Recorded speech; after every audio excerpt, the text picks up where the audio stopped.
Assalamualaikum warahmatullahi wabarakatuh. Saya Dr. Lina Horidah dari Departemen Radiologi FKKMK UGM. Pada kesempatan kali ini, kami akan berbagi mengenai radiological aspect of abnormal respiratory system. Ini merupakan salah satu rangkaian dari lecture blok B1. Abnormalitas pada respiratory system ini ada bermacam-macam. Ada yang karena kelainan pada parenkim parunya, mungkin kelainan pada airway-nya, atau mungkin kelainan pada pleural space-nya. Yang pertama kita akan membicarakan tentang kelainan pada paru, di mana kelainan tersebut akan menimbulkan peningkatan densitas atau dikenal juga dengan istilah opacity, atau warnanya putih ya, opak artinya putih. Nah, ada 4 grup dari abnormalitas paru yang bisa menimbulkan peningkatan densitas atau opacity. Yang pertama adalah konsolidasi, yang kedua adalah atelektasis, yang ketiga adalah nodul atau mesh, kemudian yang keempat adalah kelainan di interstisial yang di daerah tepi-tepi itu ya, yang ada gambaran garis-garis kecil. Kita mulai dulu dengan konsolidasi. Konsolidasi ini adalah suatu kelainan yang disebabkan karena udara yang berada di dalam alveoli digantikan oleh material lain, ya. Jadi berdasarkan konten material yang mengisi dari alveoli, kita bisa bagi ya bermacam-macam. Yang pertama misalnya apabila alveoli terisi oleh cairan, misalnya pada kasus albuminnya yang turun atau pada kasus gagal jantung. Atau mungkin alveolinya terisi oleh berbagai macam, misalnya sel-sel radang ya pada kasus pneumonia. Atau mungkin terisi oleh nanah, bisa saja. Kemudian alveolinya terisi oleh darah, misalnya pada kasus trauma.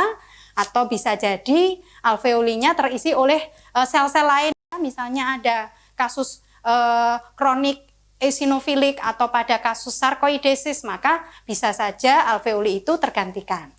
Kemudian berdasarkan polanya, maka kita akan bisa membagi. Yang pertama adalah yang polanya difus, pada kasus misalnya edem paru, bronkopneumonia, pada kasus perdarahan, maka pola konsolidasinya bisa berupa difus. Kemudian yang kedua adalah yang lobar. Lobar artinya dia akan terbatasi pada area tertentu, misalnya satu lobus ya. Contohnya kasus lobar pneumonia karena streptococcus, mungkin karena aspirasi, atau mungkin suatu kontusio yang kebetulan mengenai hanya satu lobus, atau bisa juga karena kasus lain, misalnya limfoma sarkoidosis. Kemudian untuk grup yang ketiga adalah yang gambarannya polanya multiple tetapi tidak jelas ya, ill-defined, tidak tegas. Misalnya pada kasus bronkopneumonia, bisa juga pada kasus vaskuler maupun neoplasma. Kemudian untuk waktunya ya, waktu terjadinya konsolidasi bisa akut, bisa kronik. Kasus-kasus akut bisa terjadi misalnya pada pneumonia, kemudian pada aspirasi, pada infak maupun edema, sementara konsolidasi kronik bisa terjadi misalnya pada kasus limfoma, atau mungkin kasus-kasus yang lain seperti alveolar proteinosis, atau mungkin pada sarkoidosis. Ini adalah key finding-nya. Apa sih yang harus kita pegang ya, yang menentukan bahwa ini suatu konsolidasi? Yang pertama, konsolidasi akan menimbulkan suatu gambaran opasitas yang homogen.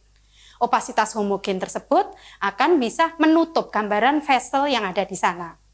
Kemudian yang kedua, opasitas tersebut akan bisa menimbulkan juga gambaran silhouette sign. Silhouette sign adalah hilangnya batas antara paru dengan area di sekitarnya. Misalnya yang berbatasan dengan jantung, maka batas jantung dan paru hilang. Ini juga bisa dikenal dengan istilah silhouette sign.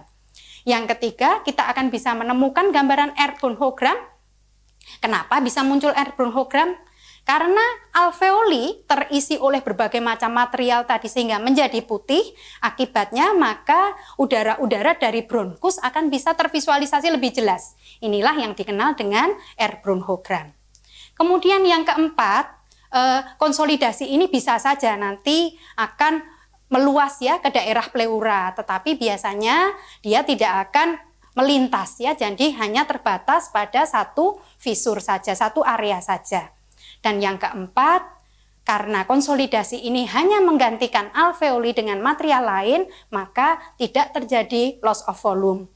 Akibatnya apa? Ya otomatis mediastinum biasanya posisinya akan tetap berada di daerah sentral. Tidak ada pergeseran ke arah yang sakit maupun ke arah yang sehat. Kemudian kita berbicara opasitas yang kedua, yaitu atelektasis.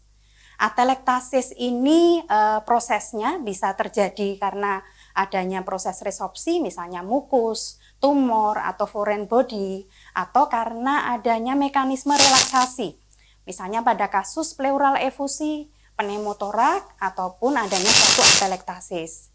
Yang di bawah adalah gambar-gambar yang menunjukkan area-area yang mungkin bisa terjadi atelektasis. Misalnya pada lobus superior, lobus atas kanan, ataukah mungkin lobus atas kiri, maka area-area yang akan mengalami atelektasis akan berbeda sesuai dengan segmennya. Berikutnya ini ada teori lain dari mekanisme kolaps atau atelektasis, bisa dilihat mulai dari relaksasi, kemudian bisa juga terjadi sikatrisasi, adesif, dan kemudian terjadi resorpsi kolaps. Ini adalah gambaran radiologi dari kolaps atau atelektasis. Untuk atelektasis, maka ada dua hal penting yang perlu kita lihat, yaitu adanya direct sign akibat dari atelektasis atau kolaps tadi, kemudian yang kedua adalah indirect sign.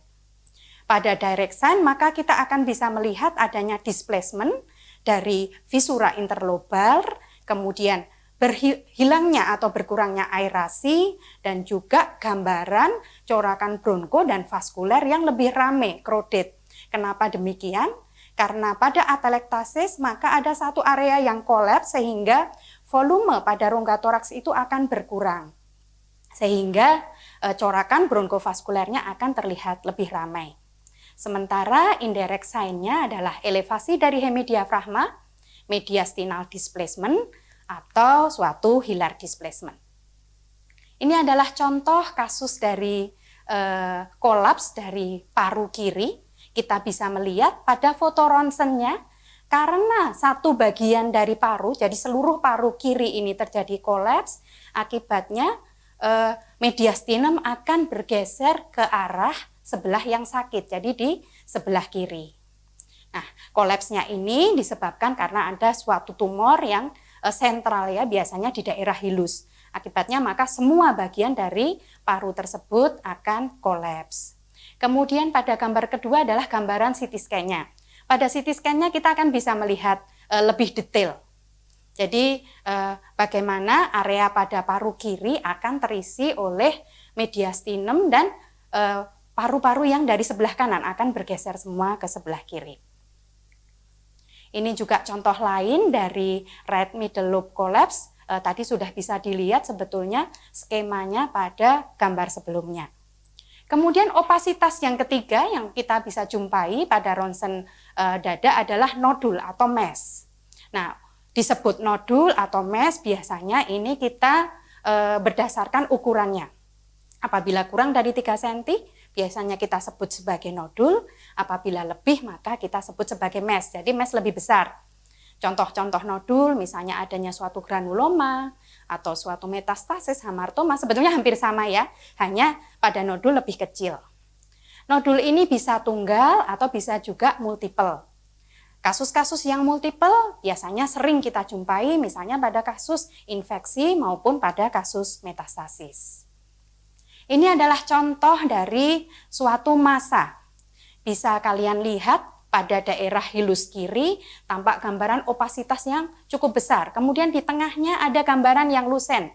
Nah, ini adalah khas pada squamous cell carcinoma, di mana pada squamous cell biasanya dia muncul dari daerah sentral, kemudian dia akan disertai dengan area nekrosis.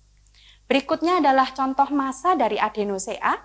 Adenosea agak berbeda dengan squamous cell, cenderungnya munculnya di cabang bronkus yang perifer, sehingga pasien biasanya akan datang lebih lambat dibandingkan pasien yang squamous cell CA tadi, yang kebetulan sentral ya, otomatis kalau sentral maka gejala klinisnya akan muncul lebih cepat.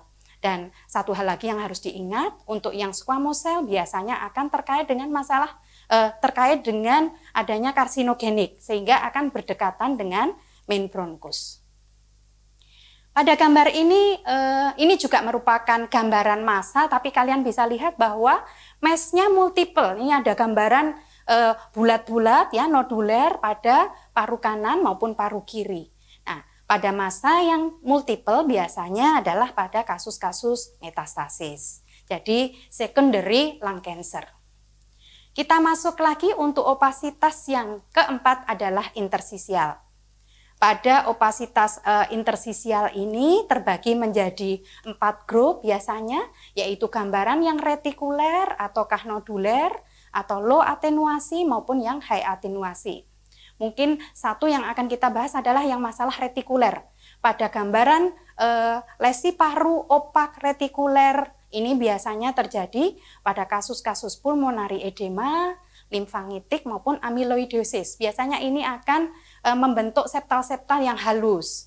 Sementara untuk septal yang irreguler bisa terjadi pada limfangitis, fibrosis, amyloidosis maupun asbestosis. Sedangkan gambaran yang honeycombing ya, jadi gambaran seperti sarang tawon ini biasanya akan muncul pada UIP ya, jadi suatu kasus-kasus infeksi. Kemudian ini adalah contohnya. Pada pulmonary edem kita bisa lihat ada gambaran garis-garis halus intersisial ya. Ini merupakan yang berasal dari vaskuler, ini merupakan gambaran dari pulmonary edema, dan yang di sebelahnya garis-garis retikuler halusnya ini disebabkan karena limfangitis karsinomatus. Kita berpindah, kalau tadi opak, jadi lesi-lesi yang putih atau opak, sekarang kita akan belajar tentang lesi-lesi yang hitam atau lucent. Untuk lesi yang hitam biasanya kita bagi, apakah dia berupa kavitas, ataukah suatu kista, ataukah suatu lesi yang multiple. Untuk yang kavitas yang paling sering terjadi adalah pada kasus-kasus infeksi, contohnya yang paling sering kita tahu adalah TB, tuberkulosis. Kemudian kasus-kasus tumor seperti tadi, squamous cell carcinoma juga disertai kavitas biasanya di tengahnya, atau pada kasus-kasus infak paru. Kemudian untuk kista sendiri, biasanya kalau kista dia dindingnya lebih tipis, kurang dari 3 mili. Kalau tadi kavitas biasanya dindingnya tebal. Nah, untuk kista ini seringkali kongenital ataupun mungkin dapatan. Misalnya adanya pneumatosel post traumatik ini juga bisa menimbulkan kista. Sementara untuk gambaran lucensi yang multiple bisa juga terjadi pada kasus-kasus yang tersebut di paling ujung ya, yang multiple. Infeksi, neoplasma, kemudian emphysem bisa juga, atau cystic lung disease. Ini adalah contoh dari lesi yang lucent atau dikenal dengan istilah lesi yang dark, yang gelap ya, yang hitam. Nah, ini adalah contoh gambaran kista yang cukup besar ya, kita bisa lihat di lobus superior paru yang foto pertama, kemudian yang kedua ini hampir seluruh parunya membentuk gambaran kista yang cukup besar.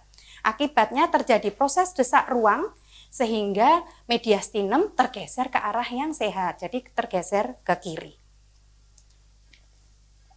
Demikian tadi outline tentang kelainan yang bisa kita tangkap dari gambaran radiologis yang dibagi menjadi lesi opak dan lesi lucent. Sekarang kita akan belajar mengenai hal-hal yang terkait dengan blok B1 ini, yaitu chest complaint.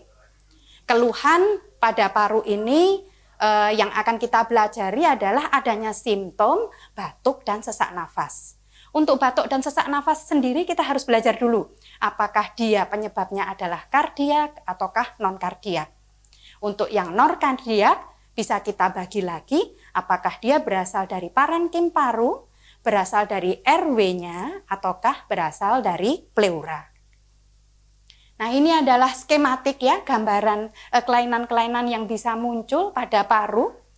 Yang pertama kita bisa lihat ya, adanya infiltrat, tadi infiltrat ataukah konsolidasi, maka dia akan mengisi bagian dari alveoli.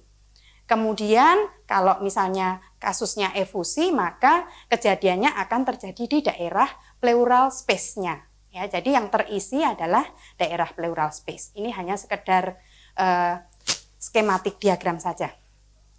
Sekarang kita mulai belajar tentang pneumonia. Pneumonia adalah merupakan infeksi paru yang terjadi pada alveoli ya. Nah, ini kita bisa membagi apa sih sebetulnya agent infektifnya. Jadi agent infektif dari pneumonia ini cukup banyak. Bisa bakterial, bisa fungal, bisa mycobacterium maupun viral. Nah, ini yang sekarang lagi terkenal ya, coronavirus ya. Jadi COVID-19 ini merupakan salah satu penyakit infeksi yang menyerang parenkim paru yang menimbulkan gambaran yang dikenal dengan pneumonia. Kemudian untuk setting dari infeksinya bisa saja dia didapatkan dari community ya, jadi CAP ataukah dari hospital ataukah mungkin karena aspirasi pneumonia. Kemudian untuk metode dari penyebarannya atau pattern dari penyebarannya bisa berupa bronchopneumonia, biasanya dia lebih spreading ya, jadi dia tersebar lebih merata, jadi biasanya merupakan suatu multifocal proses ya, kemudian menyebar secara segmental. Nah, akibatnya akan menimbulkan gambaran yang dikenal dengan nama PETSI konsolidasi, bercak-bercak gitu ya konsolidasinya. Kemudian yang tipe kedua adalah yang lobar pneumonia. Untuk yang lobar pneumonia ini biasanya lokasi infeksi di terminal airspace, kemudian kita akan bisa melihat adanya uniform konsolidasi pada hampir semua bagian dari lobus tersebut. Sehingga gambaran ronsennya adalah adanya suatu opasitas yang homogen yang dibatasi oleh visura. Kemudian pada lobus yang terkena tersebut biasanya volumenya masih tetap sehingga tidak ada proses desak ruang.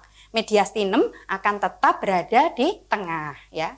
Kemudian karena alveolinya terisi oleh segala macam tadi infiltrat, maka akan bisa terlihat adanya air bronchogram di antara konsolidasi tersebut. Nah, ini adalah typical pattern ya dari akut bakterial pneumonia yang saya sebutkan tadi. Pada paru yang sebelah kanan kita bisa melihat adanya PETSI konsolidasi yang merupakan gambaran khas biasanya pada bronchopneumonia.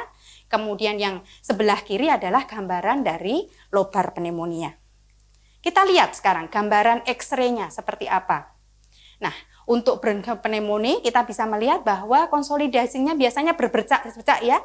Jadi dia tersebar kemudian membentuk bercak-bercak. Sementara untuk gambaran yang lobar pneumonia ini, maka dia cenderung lebih homogen. Kemudian kita bisa melihat air bronchogram di dalamnya.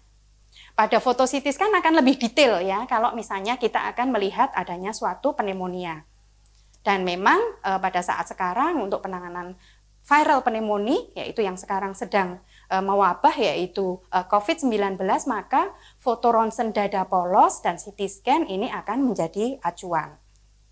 Ini adalah skematik dari diagram pneumonia berdasarkan segmen lobusnya. Jadi misalnya di apikal ataukah mungkin di daerah basal, maka area-area ini akan sesuai dengan segmen parunya. Sehingga anatomi dari paru harus benar-benar dikuasai. Ini adalah satu contoh serial foto dari pasien dengan akut pneumonia karena COVID-19 ya.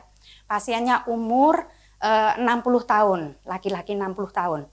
Kalian bisa melihat bahwa khusus pada COVID pneumonia ada satu hal yang khas, bahwa konsolidasinya biasanya akan muncul bilateral, jadi kanan kiri, kemudian munculnya diawali dari daerah perifer. Dan kalian bisa lihat bahwa mediastinum masih berada di tengah. Artinya apa? Bahwa pada kasus pneumonia oleh apapun yang ini akibat dari COVID-19 tidak ada proses desak ruang. Sehingga mediastinum akan tetap berada di tengah. Ini adalah contoh lain dari COVID-19 pneumonia juga. Ini kebetulan juga pasiennya sudah agak tua, jadi 56 tahun. Kalian bisa lihat bahwa pada bagian tepi paru tampak gambaran konsolidasi atau opasitas yang berada di perifer ya, tadi di bagian tepinya. Jadi harus hati-hati sekali karena memang pada berbagai macam pneumonia ini biasanya akan menimbulkan gambaran radiologi yang cukup khas ya. Dan tadi tolong dicatat sekali lagi, untuk yang COVID biasanya muncul dari perifer. Kemudian apakah sebetulnya bisa nggak sih radiologi itu nanti akan menentukan penyebab dari pneumonianya? Sebetulnya untuk bisa mengklasifikasikan berdasarkan penyebabnya itu ya harus benar-benar dicek. Sebetulnya ini apakah karena virus, apakah karena bakteri, ataukah karena jamur dan sebagainya. Jadi untuk bisa memastikan apakah ini organismenya yang menyebabkan infeksi apa, secara radiologi saja sebetulnya sangat sulit. Tetapi tadi ya memang ada beberapa jenis infeksi yang cukup spesifik, contohnya pada COVID tadi. Nah, jadi kenapa sih radiologi tetap harus selalu digunakan untuk konfirmasi? Yang pertama adalah untuk mengetahui adanya pneumonia, karena radiologi sangat sensitif, kemudian mengetahui lokasinya. Karena tadi ya lokasi akan bisa sedikit mengarahkan sebetulnya penyebabnya apa. Kemudian bisa melakukan follow up pada pneumonianya tadi ya, apakah dengan pemberian terapi dia akan membaik ataukah justru progresif karena ternyata tidak sensitif terhadap terapinya, maka fotoronsen atau radiologi ini diperlukan. Kemudian yang ketiga, fotoronsen diperlukan untuk mengetahui adanya komplikasi yang mungkin muncul akibat pneumonia. Misalnya adanya efusi pleura, jadi pneumoninya sudah menyebar ke daerah pleura. Emfisema, atelektasis, abses, atau mungkin adanya suatu fibrosis atau scar. Ini adalah contoh gambaran dari lung abses yang merupakan komplikasi dari pneumonia. Jadi abses ini akan membentuk suatu kavitas yang dindingnya cukup tebal dan yang sering biasanya terisi oleh piogenik bakteria ya, akibat dari piogenik bakteria. Nah, abses ini memiliki gambaran yang khas pada gambaran radiografinya, yaitu bisa saja dikelilingi oleh suatu konsolidasi, kemudian kita bisa melihat adanya gambaran air fluid level. Ada gambaran udara dan cairan dalam kavitas tersebut. Kemudian biasanya dindingnya akan tebal pada bagian awal, kemudian pada waktu sudah terjadi perbaikan, maka akan terjadi penipisan dari dindingnya. Ini contoh gambaran radiologisnya. Di foto pertama kalian bisa melihat ada suatu rongga, ada suatu gambaran seperti lubang ya. Kemudian ada gambaran hitam dan putih. Inilah yang disebut dengan air fluid level. Udara menunjukkan gambaran yang hitam, sementara cairan menunjukkan gambaran yang putih. Nah, yang di sebelah adalah setelah dilakukan terapi. Cairannya sudah hilang ya, tetapi gambaran rongga yang terisi udara masih tetap, ini yang disebut dengan pneumatokel atau pneumatosil ini. Oke, kita bisa melihat ini juga salah satu contoh, ini kasus dari pasien umur 40 tahun dengan demam. Kita bisa melihat pada paru kanannya ada suatu area berongga, dindingnya tebal ya. Ini adalah gambaran abses, tetapi ini sudah terbukti bahwa absesnya karena infeksi jamur. Jadi ini akibat dari suatu fungal pneumonia. Jadi untuk kasus akut inflamasi disease pada paru, kita bisa membuat satu resume bahwa yang paling terkenal adalah pneumonia tadi, yaitu infeksi pada alveoli, pada parenkim paru. Etiologinya bisa karena bakterial, non-bakterial, atau viral ya. Kemudian untuk setting of infeksinya bisa saja CAP, community ya, kemudian atau bisa juga dari hospital dia dapatnya. Sementara untuk bagaimana gambaran penyebarannya apabila tadi berbercak ya, heterogen cenderung pada bronkopneumonia, tetapi yang terbatas pada satu bagian atau satu segmen atau satu lobus dikenal dengan lobar pneumonia. Sekarang kita mencoba melanjutkan dengan yang kronik infeksi ya, kronik infeksi. Infeksi kronik yang paling terkenal adalah TB. Mungkin kalian semuanya sudah tahu ya apa itu tuberkulosis ya. Nah, tuberkulosis sendiri cukup unik, di mana orang-orang yang memiliki faktor resiko, misalnya imunosupresi, kemudian malnutrisi, mungkin dia perokok, atau mungkin punya penyakit kronik, atau mungkin yang tinggal di area tertentu, misalnya pada daerah yang lembab, dia akan lebih mudah untuk terkena TB tersebut. Kemudian penyebarannya, kalian juga tahu bahwa melalui droplet ya. Jadi pada saat batuk maka dia akan bisa menyebar terhisap oleh orang lain sehingga bisa menimbulkan infeksi. Dan infeksinya ini juga kadang-kadang aktif tapi bisa kadang-kadang tidur ya, ada laten infeksi. Nah, kemudian juga kalau misalnya kebetulan kondisinya memburuk justru bisa menyebar ke seluruh paru, timbul lesi yang kecil-kecil yang dikenal dengan miliary TB. Nah, jadi kita bisa lihat, kita bagi dulu untuk yang primary pulmonary tuberculosis, ya TB paru primer. Yang disebut TB paru primer ini biasanya TB yang didapatkan pada saat pertama kali seseorang terkena infeksi TB. Nah, hal tersebut akan sangat tergantung dari imun responnya. Kalau seandainya imun responnya bagus, maka biasanya dia akan sembuh.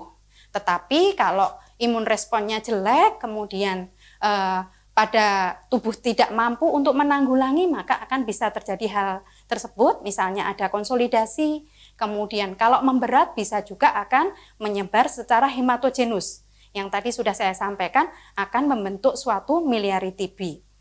Kemudian dari konsolidasi, pembesaran nodul, kavitasi, kemudian ada kaseasi, ya, pengapuran itu juga kadang-kadang bisa pecah, misalnya kavitasnya pecah.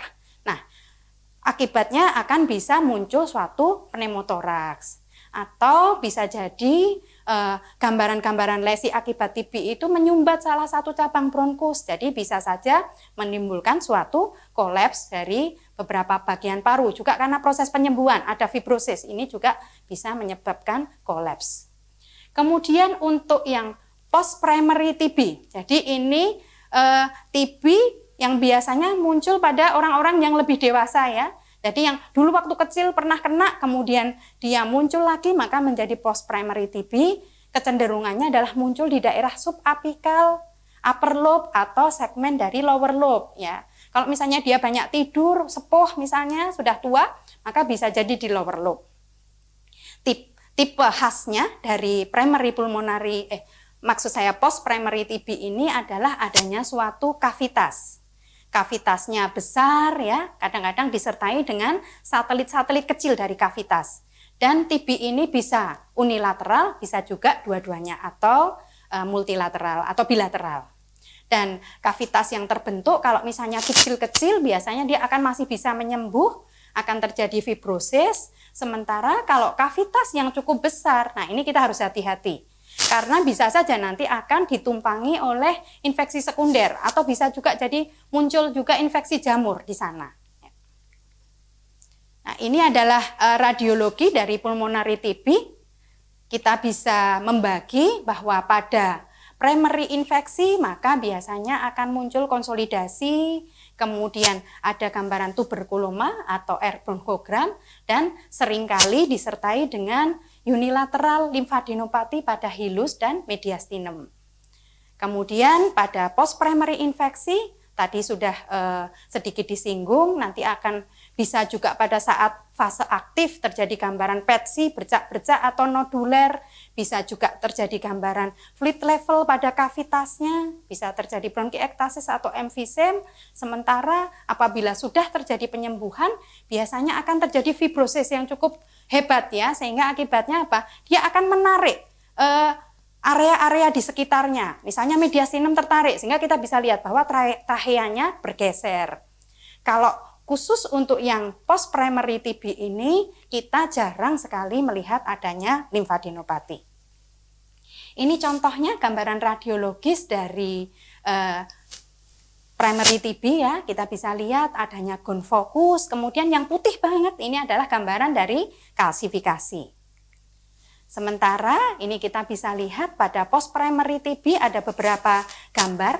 Yang pertama kita bisa lihat adanya gambaran putih-putih ya. Ini adalah konsolidasi di daerah apex.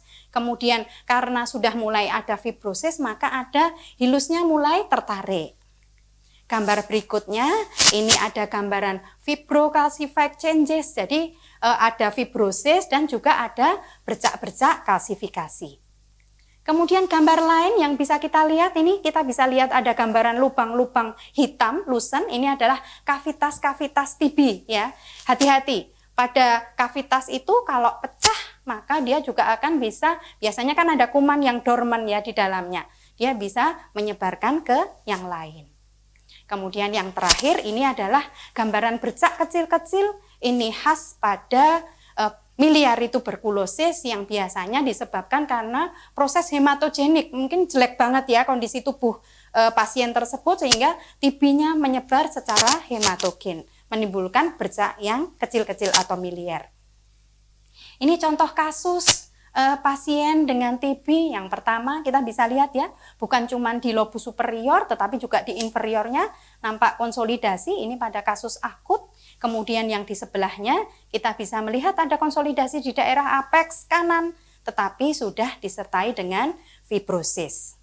Oke, jadi untuk infeksi pada parenkim baik akut maupun kronik ya, kronik tadi contohnya adalah TB sudah kita pelajari. Selanjutnya kita akan mencoba bergeser ya ke arah COPD atau Chronic Obstruction Pulmonary Disease. Kalau yang pertama tadi kan kelainannya di daerah parensimal. Sekarang kita akan belajar kalau kelainan itu terjadi di daerah RW-nya ya. Jadi suatu inflamasi kronis yang menyebabkan obstruksi airflow ya dari paru. Nah, apa sih yang kita harus perhatikan untuk kasus COPD? Maka ada dua komponen kunci yang harus kita lihat. Yang pertama, apakah ada suatu proses kronik bronkitis ya. Kemudian yang kedua, apakah ada suatu emfisema. Nah, ini ya contoh gambarnya kalau misalnya terjadi kelainan ya tadi karena COPD, kita bisa lihat alveoli-alveolinya juga jadi rusak, kemudian bergabung-gabung atau mungkin pada daerah bronkusnya akan terisi oleh mukus ya, karena ada suatu proses inflamasi yang kronik di dalam saluran nafasnya.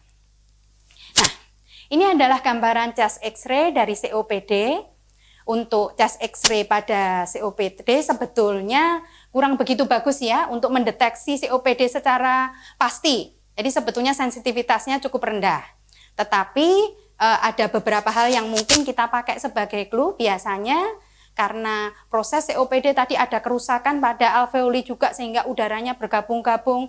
Akibatnya pada saat ekspirasi tidak bisa keluar maksimal, udara di dalam paru yang trapping cukup banyak, maka kita bisa melihat adanya flattening atau pendataran dari diafragma karena hiperekspansi.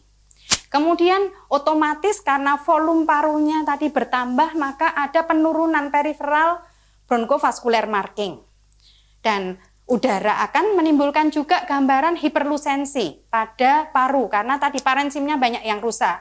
Bisa juga kita dapatkan gambaran bula yaitu suatu round vokal lusensi dengan diameternya biasanya lebih dari 1 cm.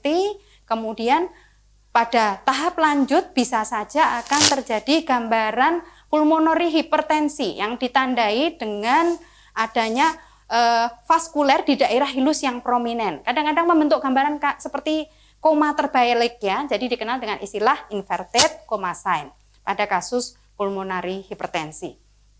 Nah, untuk COPD, nah ini sebetulnya CT scan adalah modalitas pilihan ya. Karena bisa memperlihatkan gambaran kelainan secara jauh lebih detail.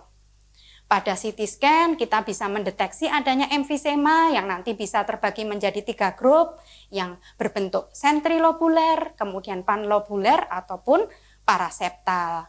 Kemudian temuan lain yang bisa kita dapatkan pada CT scan misalnya bronchial wall thickening, kemudian adanya air trapping, ada penyempitan dari trachea. Jadi kita bisa lihat ya nanti dari potongan koronal karena CT scan bisa 3 dimensi, bisa aksial, bisa koronal, bisa sagittal. Kemudian kita juga bisa menemukan adanya pulmonary artery enlargement ya, yang tadi merupakan tanda dari pulmonary hipertensi. Ini gambaran CT scan-nya ya, kita bisa lihat. Lobus-lobus tadi karena sudah alveoli tadi karena sudah bergabung membentuk suatu gambaran rongga yang cukup besar ya. Nah, ini adalah gambaran dari emfisema. Kemudian ada 2 kunci ya tadi, yang pertama emfisem, kemudian ini bisa saja terjadi suatu bronkiektasis. Apa sih bronkiektasis? Bronkiektasis adalah pelebaran abnormal dari bronkus dan biasanya sudah nggak bisa balik lagi. Ya. Untuk bronkiektasis sendiri juga ada 3 tipe yang bisa kita amati dari CT scan, bisa tipe silindris, bisa tipe varikos atau yang tipe sistik. Ini contoh pasien ya, perempuan umur 63 tahun, pasiennya menderita COPD ya, kemudian kita bisa melihat pada paru-parunya ada gambaran seperti sarang tawon ya, honeycomb appearance nih, ada gambaran seperti sarang tawon, dan di dalam sarang-sarangnya itu ada gambaran cairan sedikit-sedikit. Jadi ini adalah contoh kasus dari bronkiektasis yang terinfeksi sehingga ada cairan di dalamnya, atau dikenal dengan infected bronkiektasis. Nah, ini contoh lain dari bronkiektasis. Kalau dari foto ronsen biasa kurang begitu detail, begitu kita lakukan CT scan maka kita akan bisa menentukan bahkan sampai tipe dari bronkiektasisnya tadi. Ini contoh ya, yang silindrik atau yang sistik bronkiektasis. Oke, jadi kita sudah membahas parenkim paru, kita sudah membahas COPD, kemudian kita akan membahas tentang cavum pleura atau pleural space. Untuk pleural space ini, kita tahu bahwa cavum pleura ini dibatasi oleh dua lapis pleura, ada pleura visceralis dan pleura parietalis.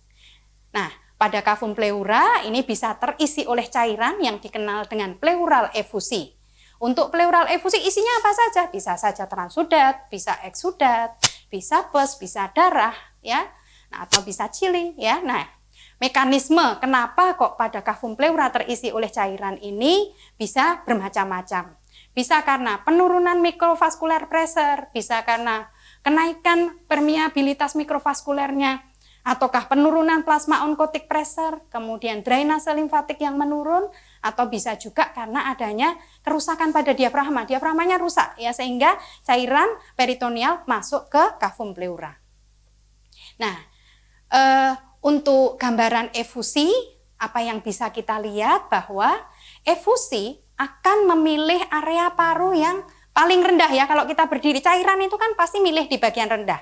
Sehingga tanda-tanda yang kita dapatkan adalah adanya penumpulan pada sudut sinus costophrenicus ya. Jadi costophrenic angle-nya akan tumpul. Ini biasanya pada efusi yang minimal, misalnya sekitar 200 sampai 300 cc. Tapi kalau semua paru sudah putih semua, biasanya ini sudah lebih dari sekitar 5 literan ya. Nah, pada efusi pleura yang minimal, sebetulnya tadi kan posisinya berdiri ya, supaya cairan turun ke bawah. Namun ada satu lagi metode untuk melihat efusi yang minimal, yaitu dengan posisi lateral decubitus, dan ini akan lebih sensitif. Jadi pasiennya berbaring ke sisi efusinya tadi. Jadi kalau misalnya efusi pleuranya kanan, maka berbaringnya ke sisi sebelah kanan. Kalau terbalik malah lari ya ke daerah mediastinum. Oke, ini gambaran pleural yang lain ya. Kalau tadi isinya cairan ya, jadi ada pleural opacity ataukah pleural yang hitam. Kalau yang pleural yang putih atau pleural opacity bisa juga karena cairan yang terbanyak, atau sebetulnya bisa aja tumor ya di daerah pleura. Contohnya mesotelioma. Nah, sementara kalau di cavum pleura menjadi hitam, itu berarti terisi udara, biasanya terjadi pada kasus pneumotorak. Pneumotorak bisa spontan, bisa karena penyakit paru atau karena trauma. Selanjutnya kita akan masuk pada kasus ya. Ini ada seorang perempuan umur 50 tahun, pasiennya sesak nafas ya. Pada foto ini kalian bisa melihat bahwa pada paru sebelah kanannya ini putih sekali. Jadi ada suatu masif dari pleura efusi yang sebelah kanan. Nah, pleural efusi ini akan menimbulkan suatu proses penambahan volume. Akibatnya apa? Maka akan terjadi pendesakan mediastinum ke arah yang kontralateral. Jadi mediastinumnya akan terdesak ke sisi yang sebelah kiri. Ya, kalian bisa lihat. Kemudian karena adanya efusi, maka batas antara jantung dengan paru jadi tidak jelas. Apa? Tadi yang dikenal dengan istilah silhouette sign ya, batas jantung parunya menjadi hilang. Nah, akibatnya karena batas jantungnya tidak bisa ditentukan, maka besar dari jantungnya juga tidak dapat diukur. Kemudian untuk kasus yang hitam atau pneumotorak, ini terjadi biasanya karena pengisian udara pada pleural cavity, tadi sudah saya sebutkan, penyebabnya bisa spontan ya, ataukah bisa traumatik atau artifisial. Kita lihat contohnya pneumotorak. Nah, ini Pada paru kanan, kalian bisa lihat ada area yang lusen, jernih, hitam jernih. Tidak ada corakan vaskuler, tidak ada corakan bronhialnya. Ini adalah gambaran dari pneumotoraks, dan karena ini juga memakan tempat, maka parunya terdesak. Karena parunya terdesak oleh pneumotoraksnya, maka dia kolaps yang kanan. Dan mediastinemnya sendiri maka akan bergeser ke sisi yang sehat, pada sisi yang sebelah kiri. Kemudian yang di sebelah itu ada gambaran CT scan dari pneumotoraks. Kalau dengan CT scan akan jauh lebih mudah lagi. Meskipun pneumotoraksnya minimal, kita akan bisa mendeteksi. Kemudian ini ada satu contoh. Ini kenapa kok ada hitam, kemudian ada bagian putih. Nah, jadi kasus ini adalah yang disebut dengan hidropneumotoraks. Jadi campuran, ada udara dan cairan berada di cavum pleura. Dikenal dengan hidropneumotoraks. Nah, biasanya nanti pada kasus-kasus pneumotoraks akan bisa dipasang ya suatu device water seal drainase untuk bisa mengeluarkan cairan maupun udara yang ada di cavum pleura tadi. Udara tadi kalau berada di cavum pleura dikenal dengan istilah pneumotorak ya. Sementara kalau berada di daerah mediastinem dikenal dengan istilah pneumomediastinum. Jadi bisa saja udaranya nanti mengisi di sekitar mediastinum. Nah, ini bisa terjadi misalnya pada kasus asma atau mungkin ada perforasi pada organ-organ dalam di daerah esofagus, misalnya di daerah mediastinum maksud saya misalnya ruptur dari esofagus, ruptur dari trachea, ini juga bisa menimbulkan suatu pneumomediastinum. Ini gambarnya pneumomediastinum. Jadi gambaran lusensinya akan mengelilingi area dari mediastinum. Oke, tadi tentang pleural efusi dan pneumotoraks. Untuk pleura yang terakhir kita akan membahas tentang pleural thickening atau penebalan pleura. Penebalan pleura ini bisa simetris, bisa asimetris, bisa juga bilateral ya. Nah, biasanya pada orang-orang yang sudah tua atau pada kasus-kasus misalnya pankos tumor, kita akan bisa menemukan pleural thickening. Ini kalian bisa melihat ya, ada satu foto pada paru sebelah kanan, kita bisa melihat gambaran opasitas yang bergaris-garis ya. Jadi ini sebetulnya ada suatu penebalan dari pleura atau yang dikenal dengan Swarte. Penyebabnya adalah karena penyakit TB ya, TB paru yang lama. Kemudian ini ada opasitas di daerah apex. Ini adalah pleural thickening di daerah apex. Hati-hati dengan pleural thickening di daerah apex. Kalau kita melihat bahwa di sekitar sana juga ada destruksi dari tulang, biasanya ini terjadi karena pankos tumor. Nah, ini adalah contoh dari pleural tumor, bisa juga primary, bisa juga benign atau mungkin malignant ya. Kalau yang pankos mesotelioma biasanya cenderung ke arah yang malignant. Ini contohnya ada gambaran opasitas di daerah pleura ya, jadi ada penebalan pleura, penyebabnya adalah fibros tumor. Sementara gambar yang di sebelahnya yang bentuknya lobulated ya, cenderung lebih besar, berkonturnya berlobul-lobul, ini adalah gambaran dari mesotelioma. Jadi resume dari tadi tentang pleura terbagi dua. Ada pleural thickening ataupun bisa juga pleural tumor ya. Kemudian untuk thickening bisa bilateral, bisa unilateral, untuk pleural tumornya bisa benign dan maligna. Sekarang kita sedikit berbicara untuk yang di luar parenkim dan efusi tadi yang di daerah cavum pleura. Kita akan bicara tentang diafragma. Ya, untuk diafragma yang normal mestinya yang di sebelah kanan agak sedikit lebih tinggi dibanding yang sebelah kiri. Kenapa? Karena memang pada sisi kiri dari cavum thorax kan ada jantung, sehingga diafragma kiri cenderung sedikit lebih rendah. Nah, penyakit apa sih yang bisa terjadi di diafragma? Kalau kita bisa melihat bahwa diafragma kanan kiri kok posisinya flat ya, dua-duanya. Nah, ini hati-hati ya. Flattening dari bilateral diafragma ini bisa terjadi pada kasus misalnya kronik asma atau emfisem. Kemudian kalau flatteningnya ini cuma satu ya, misalnya salah satu aja kanan atau kiri, hati-hati. Apakah mungkin ada suatu paralisis dari diafragma? Nah, ini yang harus kita lihat. Dan juga mungkin kalau kita melihat, loh kenapa diafragmanya hilang, kemudian muncul gambaran gelembung-gelembung dari usus yang masuk ke paru. Mungkin ini terjadi suatu herniasi. Ya. Nah, ini salah satu contoh laki-laki umur 71 tahun, kita bisa melihat bahwa diafragma kirinya ini tidak mampu mempertahankan ya posisinya.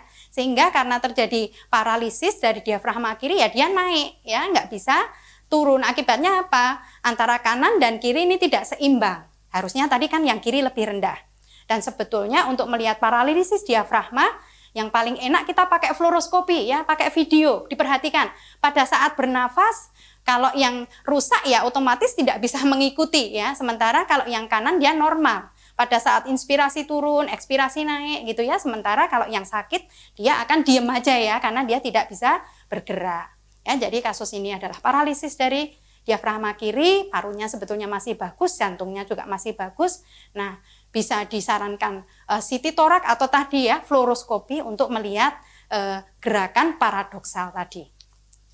Demikianlah lecture mengenai berbagai macam ya, tadi campur-campur aneka ragam kelainan dari sistem respirasi yang kita bisa lihat dari pemeriksaan radiologi. Moga-moga bermanfaat untuk kalian dan juga bisa membantu kalian untuk bisa mempelajari blok B1 ini dengan lebih baik. Moga-moga sekali lagi mungkin anatomi, kemudian fisiologi, kemudian mencocokkan dengan gambaran klinis atau mungkin dengan laboratorium finding, ini semuanya harus dilakukan berjalan sejajar dengan pemeriksaan radiologi, karena radiologi tidak bisa berdiri sendiri tetapi harus digabung dengan hal-hal tersebut. Terima kasih atas perhatiannya. Apabila ada kesalahan saya mohon maaf. Assalamualaikum warahmatullahi wabarakatuh.